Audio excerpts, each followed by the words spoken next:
저희는 지난 시간에 이스라엘 장로들이 사무엘을 찾아가서 왕을 달라고 요구했던 내용들을 함께 봤습니다.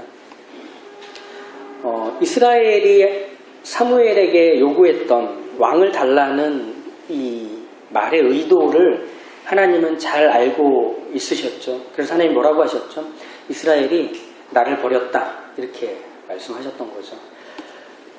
왜 그렇게 하나님께서 받으셨느냐 하면, 이스라엘이 왕을 요구하는 이유는 제2의 사무엘을 바랬기 때문이었습니다. 즉 하나님을 일하게 작동시키는 제2의 사무엘이 이스라엘에 필요하다는 의도였기 때문에 이 왕정을 요구한 제도에는 하나님을 버린 것이 그 마음에 깔려 있었던 겁니다. 사무엘은 늙었고 사무엘의 아들들은 사무엘처럼 정직하지도 바르지도, 그리고 이스라엘을 다스리기에는 기댈 만하거나 신뢰할 만한 게 없어 보였기 때문에 늙지도 죽지도 않는 하나의 잘 마련된 제도를 통해서 하나님이 그 제도를 통해 이스라엘을 지키고 이스라엘에 복을 주시고 이스라엘의 다음 세대를 안정적으로 이끌어 가실 수 있기를 바랬던 거죠. 근데 그건 하나님이 필요 없는 거였습니다. 우리가 이 부분을 분별할 수 있었으면 좋겠습니다. 하나님의 도움을 구한다고 해서 그게 하나님을 사랑하는 것은 아닐 수 있습니다. 이 두 가지는 사실은 다른 결을 갖고 있습니다. 우리가 하나님의 이름을 간절히 구하고 하나님께 도움을 마음을 실어서 빈다는 것이 우리가 하나님을 인정하고 하나님을 사랑하는 것과는 함께 갈 수도 있지만 그렇지 않을 수도 있는 겁니다. 영화나 드라마에서 보면 이제 보통 나오는 실장님 있잖아요. 실장님도 아니고 실장님. 이제 아버지가 재벌인 거죠. 재벌 2세니까 경영 수업을 받는데 정체를 아는 사람들이 막 접근해서 그 사람에게서 이제 꿀을 빨려고 하는 거죠. 이스라엘이 하나님에 대해서 그렇게 생각하는 겁니다. 하나님의 능력, 그리고 하나님께서 이스라엘을 지키시면 그 원수의 손으로부터 이스라엘을 구원하시는 그 하나님이시라는 것을 알기에 하나님께 도움을 구한다는 이 사실이 그들에게는 믿음이라고 생각을 했습니다. 그런데 하나님은 이스라엘과 도움을 주고 도움을 받는 사이가 아니라 사랑을 주고 사랑을 받는 사이가 되고 싶으셨습니다. 하나님은 관계를 이스라엘에게 요구하셨던 거예요. 그래서 하나님이 사무엘에게 그들은 사무엘 너를 버린 게 아니라 나를 버린 것이다 라고 말씀하셨던 그 쓸쓸한 독백이 바로 이런 이유입니다. 나는 그들을 사랑하였지만 그들은 나에게 원하는 것만을 요구할 뿐이다, 이런 뜻이었죠. 그럼에도 불구하고 하나님께서는 이스라엘의 요구에 따라 왕을 세우기로 하십니다. 그래서 9장 1절과 2절에 보면 이제 이 왕에 대한 소개, 인물의 소개가 등장하죠. 베냐민 지파의 기스라고 이름하는 유력한 사람이 있고 그는 아비엘의 아들이요 스롤의 손자요 베고랏의 증손이요 아비야의 현손이며 베냐민 사람이라. 이 기스에 대한 소개입니다. 그리고 이 기스에게 아들이 있는데 그가 누구냐? 준수한 소년, 이스라엘 자손 중에 그보다 더 준수한 자가 없을 정도로 키는 모든 백성보다 어깨만큼 더 컸고 누가 봐도 저 사람이 무언가를 할 수 있을 것만 같은 가능성이 외적 조건에 배어있는 그런 사람이었다, 이렇게 소개합니다. 근데 이 설명을 보시면 그 고대에 쓰여진 어떤 문헌이라든지 문학 작품들에서 한 인물들을 소개할 때 사용하는 방식과 같습니다. 이렇게 되는 거죠. 누구가 있다. 근데 이 사람이 누구냐? 어느 지역 출신의 사람이다. 그리고 그의 아버지는 누구다. 이런 식의 소개입니다. 그러면 우리가 볼 때는 이게 뭐 그렇게 중요한가? 이런 생각이 들죠. 그런데 고대 문헌이나 문학자료에서 이런 식으로 인물을 소개하는 것은 이 사람이 앞으로 무슨 일을 하게 될지에 대한 암시를 담는 겁니다. 그래서 고대의 인물들의 이름들을 보면 그 이름 안에 대체로 아버지가 누구인지, 조상이 누구인지를 담는 방식으로 이름이 지어집니다. 우리 영화 배너 잘 아실 겁니다. 배너의 본명은 유다 벤허입니다. 유다는 그 사람의 이름이고요. 벤허는 그 집안의 이제 패밀리 네임인데 여기서 벤이라고 하는 건 히브리어로 아들이라는 뜻이거든요. 그래서 그러니까 벤훌이 되는 거예요. 그래서 훌의 아들, 훌의 후손 이런 뜻입니다. 그러니까 유다 벤허는 훌의 아들인 유다 이렇게 이름이 되는 거죠. 근데 이제 우린 보통 성경 읽을 때 이러지 않습니까?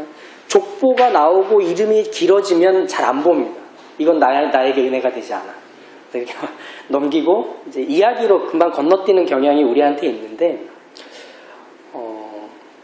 이런 1절과 2절에 나오는 사울에 대한 묘사는 이 9장과 10장뿐 아니라 이후에 사울이 사역할 왕으로서 일하고 그가 어떤 일들을 어떤 의도를 갖고 하는지에 대해서 아주 중요한 내용들로 1절과 2절에 압축시켜 놓은 겁니다.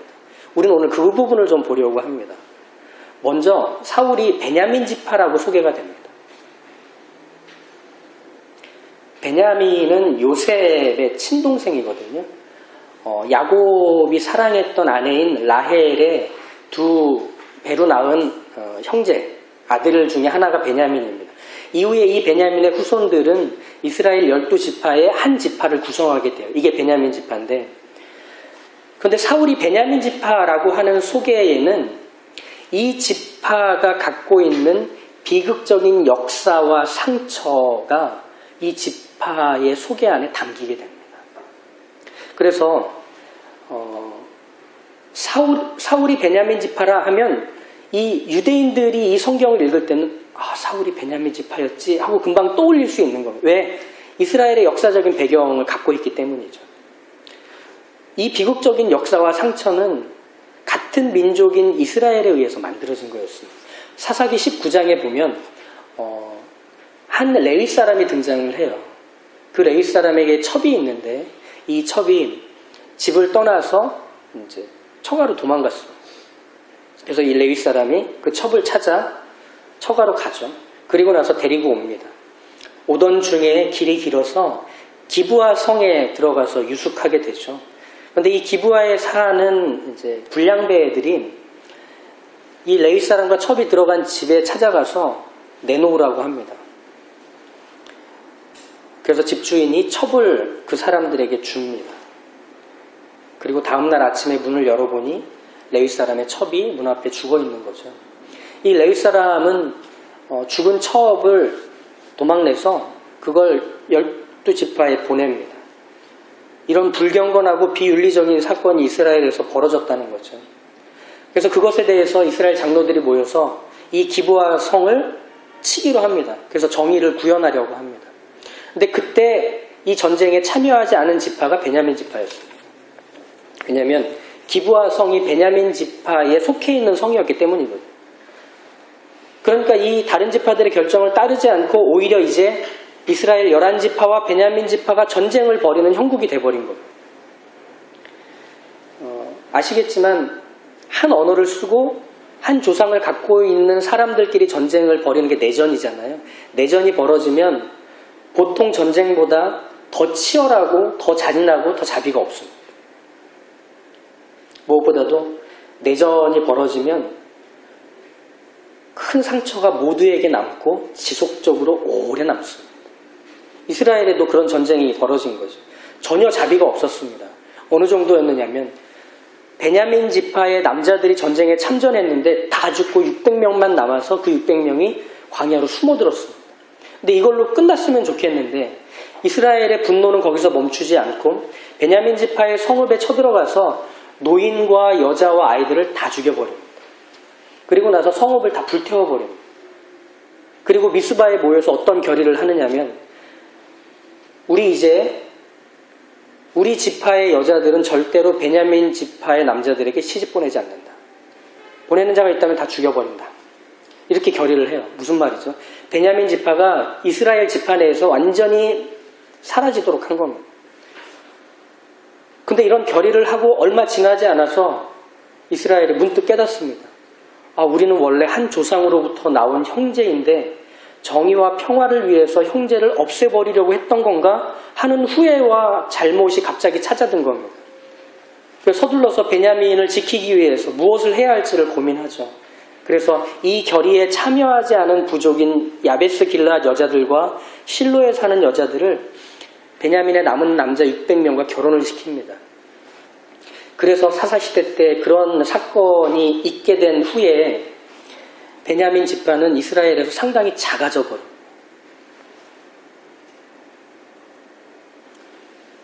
그러니까 일종의 캄보디아 같은 거예요. 어른들을 다 죽여버리고 나니까 애들만 남아서 그 애들이 이제 나중에 커서 나라를 이뤄야 하니까 아무것도 될 수가 없는 형국과 같이 베냐민이 그렇게 된 겁니다. 그러니까 즉 베냐민 지파의 사울이라는 사람 이렇게 소개가 되는 건 무슨 말이냐면 이 사울이라는 사람은 거의 사라질 뻔했던 지파의 후손이라고 말하고 있는 겁니다. 그리고 1절에 열거한 조상들 중에는 광야에서 언제 죽을지 모르고 버텼던 600명 중에 한 사람이 여기에 조상으로 있는 겁니다. 즉 무슨 말이냐면 베냐민 지파나 베냐민 지파에 속한 모든 가문들 그리고 사울 역시도 이스라엘의 변방에 관심 밖에서 살아갔던 사람들이었다는 뜻입니다. 아싸예요. 아싸. 바로 이 점이 사울을 이해하는 데 있어서 가장 먼저 봐야 하는 부분입니다. 사울은 누구냐면 이스라엘에 대해서 관심이 없는 사람이었다라는 뜻입니다.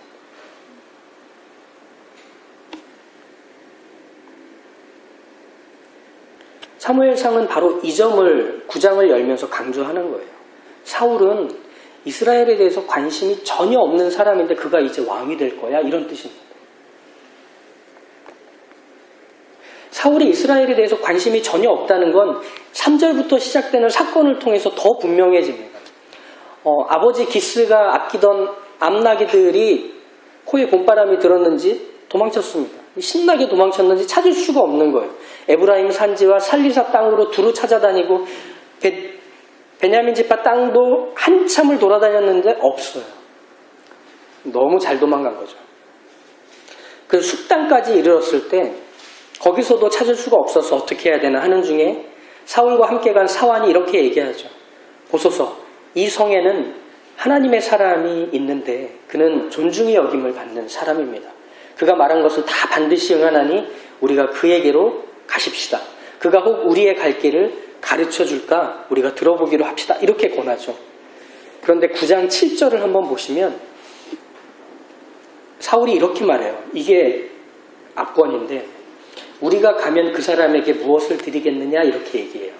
이 말의 뜻이 뭐냐면 사울은 사무엘을 몰라요. 사울은 사무엘이 누군지를 모르고 있어요. 즉 사울은 이스라엘에 살면서도 하나님의 사람이 사무엘인 것에 대해서도 알지도 못하고 관심도 없고 회개하러 모였던 미스바에 간 적도 없고 하나님의 사람이 기도하자 큰 우레가 블레셋에 떨어져 승리를 맛보았던 에베네셀에도 참전하지도 않았습니다. 사울은 이스라엘에 관심이 없기 때문에 그래요. 심지어 9장 18절에 보면 그 성읍에 들어가서 이렇게 말하죠. 사울이 성문 안 사무엘에게 나아가 이르되 선견자의 집이 어디인지 내게 가르치소서 이렇게 말해요. 이 사람이 사무엘인지도 몰라요. 동네 아저씨인 줄 알고 물어보는 거죠.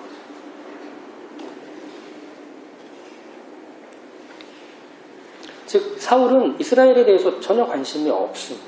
근데 이 사람이 누구죠? 하나님이 이스라엘의 첫 번째 왕으로 세우는 사람입니다. 그러니까 우리가 이스라엘의 왕이라고 생각할 때 찾아오는 이미지와 관심은 9장 2절일 거예요. 준수한 소년, 이제 앞날이 창창한 거죠.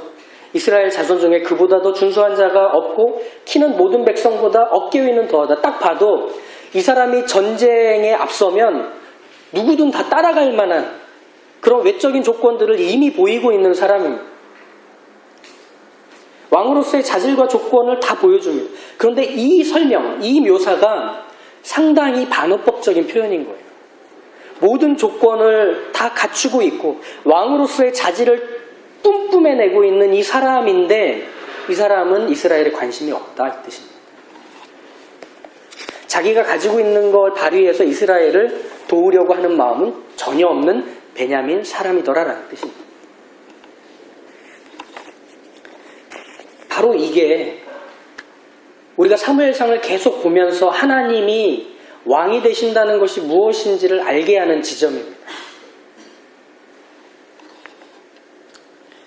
사울은 이스라엘의 미래, 이스라엘의 다음 세대, 그리고 이스라엘을 통해 이루시는 하나님의 뜻에 대해서 1도 관심 없는 사람입니다. 그는 베냐민 사람이잖아요. 변방에 있고 이스라엘이 마음을 기울이는 것에서는 거리를 두는 것이 자연스러운 사람입니다. 그러면 이스라엘의 미래와 이스라엘의 다음 세대와 이스라엘의 이루게 되는 하나님의 뜻은 누가 관심을 갖고 있을까요? 하나님이에요. 이스라엘의 복과 유익에 관심을 갖고 계시는 분은 하나님 한 분인 겁니다. 그래서 하나님은 사울을 세우시죠. 지난 시간에 이스라엘이 하나님께 왕을 요구했을 때 왕의 제도가 세워지면 너희들이 얼마나 그 왕에 의해서 고통당하고 어려움에 처하고 많은 것들을 빼앗기고 그의 노예처럼 지내야 하게 될 건지에 대해 소개했을 때 이스라엘 백성들은 고함고함 질렀습니다. 아니요, 그래도 우리를 위하여 사울 우리의 왕을 주소서 이렇게 외쳤죠. 근데 하나님 왕을 주십니다. 근데 여기서 왕을 주셨다라고 하는 뜻은 그래, 너네 어디 날 버리고 잘 되나 보자. 이런 의미가 아니었습니다. 오히려 하나님은 이스라엘을 위하여 왕을 주십니다. 근데 여기에는 하나님을 빼놓고 이스라엘을 위한 왕을 주시는 게 아니라 이스라엘을 위하시는 하나님이 왕을 주셨다는 걸 강조하는 겁니다. 그래서 사울인 겁니다. 보십시오. 사울은 이스라엘에 대해서 관심이 없는 사람이라고 했잖아요. 그러면 사울이 왕이 돼서 이스라엘을 지키고 이스라엘의 복을 위하고 이스라엘의 평화와 안녕을 도모하는 그 역할을 감당하려면 사울은 하나님이 그에게 마음을 주셔야 되고 능력을 주셔야 그 일을 할 수밖에 없는 사람이라는 거예요. 조건적으로. 즉 사울이 왕이 되었다라고 하는 것은 무슨 뜻이냐? 하나님이 여전히 이스라엘을 위하시는 왕으로서 사울을 통하여 일하시겠다는 거예요. 사울이라는 그 그릇 안에 하나님을 채우기로 하시겠다는 거예요. 사울이야말로 하나님의 마음을 주지 않으시면 하나님의 소유이며 백성인 이스라엘을 지키지도 돕지도 사랑하지도 않을 사람이기 때문에 이렇게 하나님이 일하시는 거예요. 근데 우리가 이 9장과 10장의 내용들을 이렇게 해석할 수 있는 이유는 이 해석의 근거를 예수님을 통해 마련받을 수 있기 때문에 그렇습니다. 우리 한번 찾아보시죠. 빌립보서 2장입니다. 빌립보서 2장 5절에서 11절입니다.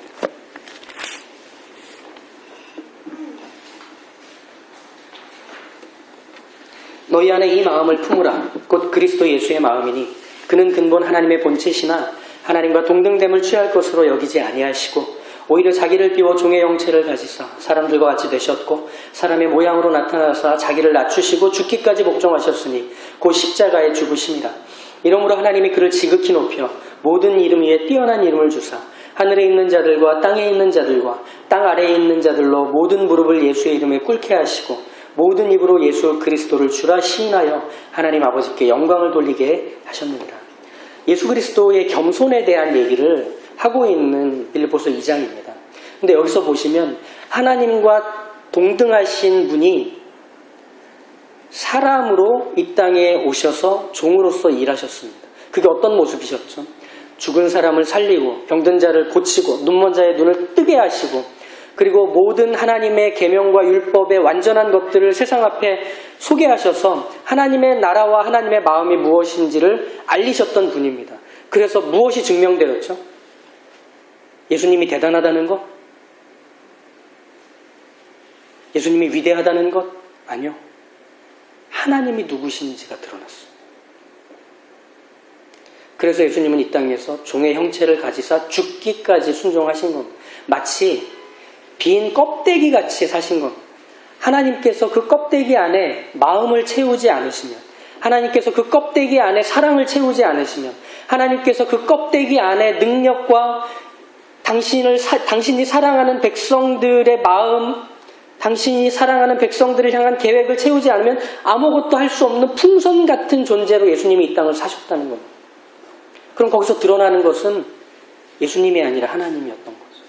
바로 그것을 통해 예수님이 죽고 부활하시자 하나님은 그 예수님을 높이셔서 왕이 되게 하십니다. 모든 권세와 능력을 그에게 더하십니다. 이스라엘의 왕은 바로 그 일을 하는 거였습니다. 하나님이 누구신지를 드러내고 하나님이 무엇을 하시는지를 소개하는 자여야 했던 겁니다. 이게 바로 사울을 세우신 하나님의 뜻이었습니다. 베냐민 지파인 이스라엘은 일도 관심이 없는 그 사울을 세워 하나님의 나라요, 하나님의 백성들을 지키고 돌보시겠다는 하나님의 마음, 그것이 여기에 담기는 겁니다. 그러니 하나님은 당신의 백성을 향한 마음을 포기하신 적이 없으십니다. 그 무엇에도 그 마음을 빼앗기지 않고 당신의 일을 성실히 해나가시는 하나님이십니다. 우린 그 하나님을 이렇게 성경의 소개를 통해 봅니다. 그리고 예수님을 통해 그렇게 하시는 하나님이시라는 것을 다시금 확인받습니다. 그리고 우리로 그렇게 살라 하시는 요구 앞에 우리를 세우십니다. 내 곁에 있는 이웃, 내 곁에 있는 사람들, 그리고 내가 섬겨야 하는 이들은 나를 통해 유익을 얻는 사람이 아니라 하나님을 통해 유익을 얻어야 하는 사람, 하나님의 사랑을 통해 마음의 두려움과 염려를 걷어내야 하는 사람입니다. 내가 얼마나 대단하게 그를 섬기고 사랑하는지가 중요한 게 아니라 하나님이 나를 통해 그를 섬기고 사랑하게, 그래서 하나님이 그와 관계를 맺으시기를 원하신다는 걸 나를 통해 드러내는 것이 내가 이 땅을 사는 이유인 겁니다. 그게 빛이 되는 것이고 소금이 되는 것이겠죠. 우리는 그렇게 왕 되신 하나님 앞에 이런 영광스러운 소명을 받은 왕 같은 제사장이요, 그의 소유된 백성으로 사는 것입니다. 이 영광스러운 부르심 앞에 모두가 모였음을 기억하시고 그 일에 감사함으로 맡은 자에게 구할 것이 충성임을 기억하며 사시길 간절히 축복합니다. 기도하겠습니다. 하나님, 우리는 그렇게 하나님께서 하나님의 영광을 비추고 하나님 자신이 누구신지를 드러내는 사람으로 부름받았습니다. 내가 누구를 섬긴다고, 내가 누구를 사랑한다고, 내가 누구에게 선한 영향력을 준다고, 내가 누구의 인생을 어두움과 눈물에서 행복과 기쁨으로 돌려 세운다고 스스로 확신하고 여기고 있는 모든 다짐으로부터 저희가 돌아서게 하여 주십시오. 그들이 만나서 영원한 생명과 복을 누리게 되는 것은 오직 하나님으로 밖에는 될 수 없습니다. 하나님, 우리가 이 말씀을 통해 알게 하소서. 나 자신밖에 모르던 인생이 이제 하나님을 소개하는 인생, 하나님을 드러내는 인생으로 변화되었음을 알게 하셔서 그것에 우리의 마음을 기울이고 우리의 생명을 바쳐 살아가는 삶이 되도록 주여 이 말씀이 저희를 깨우고 주여 이 말씀이 저희를 하나님의 사람으로서의 새 마음을 품도록 은혜 베풀어 주시옵소서. 예수님의 이름으로 기도합니다.